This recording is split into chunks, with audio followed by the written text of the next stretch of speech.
Hey everybody, welcome to my channel. Today I have a shabby chic planter DIY I'd like to share with you. I had picked this piece up from Goodwill and I was not crazy about the color or the pattern that was on this, but I really did love all that detail that was on there. And the sticker on there says not for food use, which is totally fine because I wasn't going to use it for food anyway. So just like with anything else I get from Goodwill, I'm going to use my crud cutter and give it a good scrub down. And even though I'm not going to use it for food, I also clean the inside as well.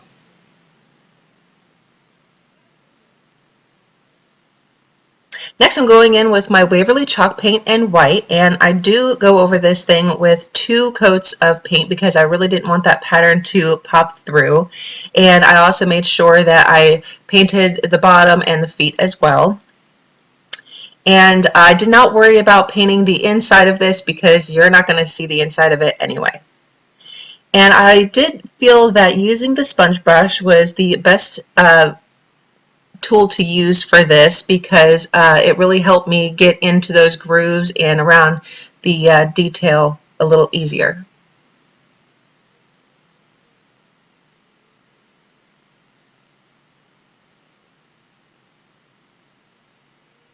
Now that my 2 coats are dry, I'm going in with my sanding sponge I got from Dollar Tree, and I am just focusing mainly on the detail because I really wanted all that to really pop through, and I also got the feet as well.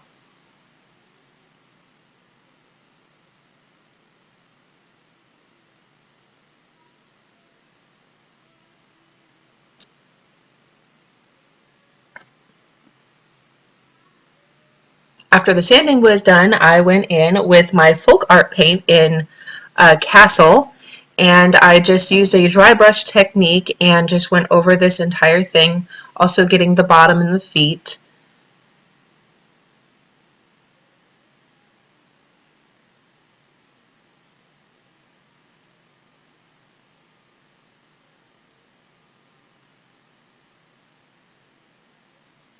And when that was all done, I went in with my Waverly paint in antique wax and did the exact same thing.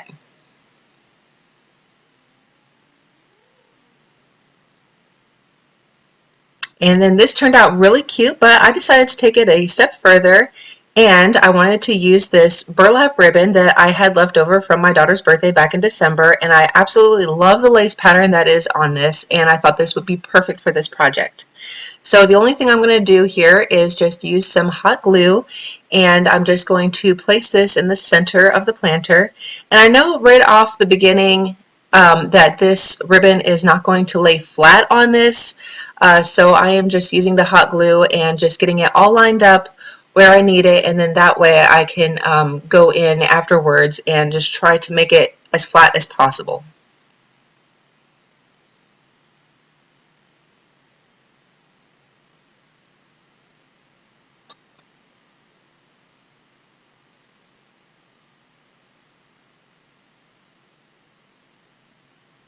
Getting it wrapped all the way around, what was actually kind of funny is that this hot glue did not come through the burlap ribbon at all, not until the very end when I accidentally burnt my fingers, and you'll see here in just a second.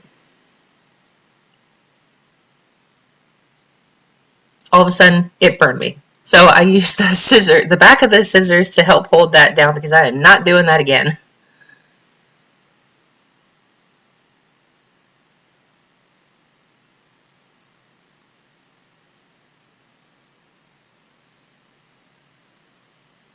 So now I'm just going to take that same burlap ribbon and it's time to make the bow.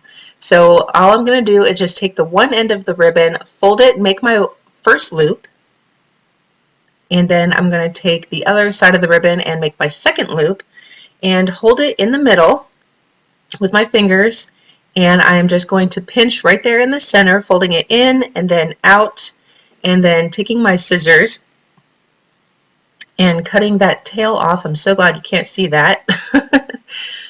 And then once you get that clipped off, and then I take some jute twine, wrap that around the center, and I'm going to go ahead and tie a knot that you can't see because I'm not in the camera, sorry. A couple of little knots, and then if you need to slide that twine over because your loops are not you know, perfectly even, then you're able to do that and make another knot. And now that I got my bow all situated, I'm going to take my scissors and clip those tails off. And it's time for hot glue. I'm going to put a little hot glue in the middle of that bow, and then I'm just going to secure it on the planter. And then I'm going to use a little bit of reinforcement with that hot glue, and then just add a little extra on the top and the bottom.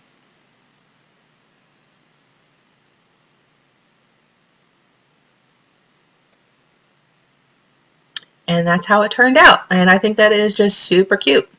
So now it's time to fill it.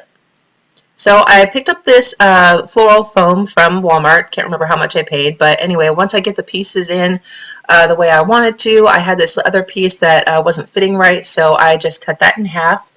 And I like that floral foam better than the other stuff because you practically have to use a chainsaw to cut it.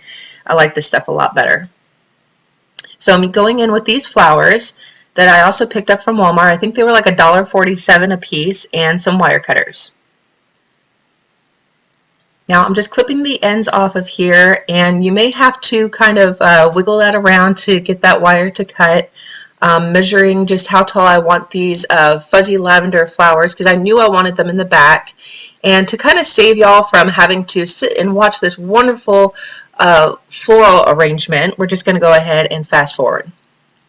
And I just took some reindeer moss that I had picked up from Dollar Tree, and I'm just going to fill those gaps in so that you can't see the foam or the stems.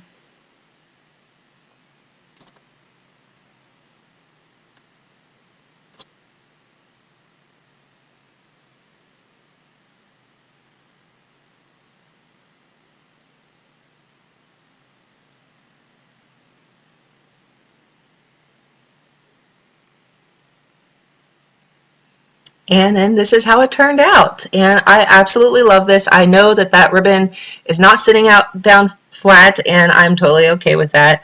I just really love how you can see all the detail on the planter. The ribbon just worked out so well. I'm so glad that I had saved it for my daughter's birthday.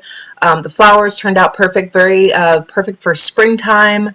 Anyway, thank y'all so much for watching. If you like this video, and I sure hope you did, please hit like and subscribe and share with your friends and family. Bye!